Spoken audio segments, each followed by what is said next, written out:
Piles piles একটি অতি পরিচিত স্বাস্থ্য সমস্যা। এটি অশ্বরোগ নামেও পরিচিত। অনেকে এই সমস্যায় দীর্ঘদিন ভুগলেও এ ব্যাপারে পরামর্শ চাইতে বা ডাক্তার দেখাতে সংকোচ বোধ করেন। ক্ষেত্রবিশেষ পাইলসের সঠিক চিকিৎসার বদলে তারা গ্রাম্য ও ঘরোয়া চিকিৎসা নিয়ে থাকেন।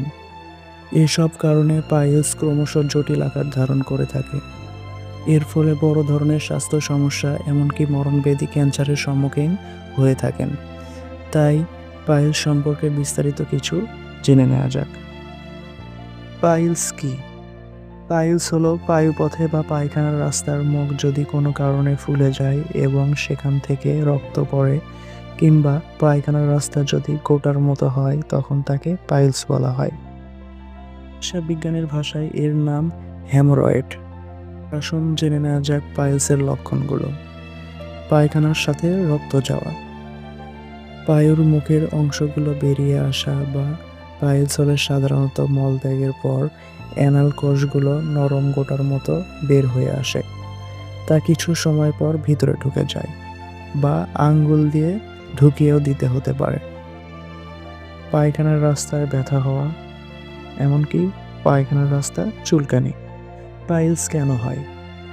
শক্ত বা কষা পায়খানা, মলত্যাগের সময় জোরে চাপ দেয়া, অনেক সময় ধরে মলত্যাগে কসরত করা, পায়খানার বেগ আটকে রাখা, শারীরিক পরিশ্রম না করা, অতিরিক্ত ওজন।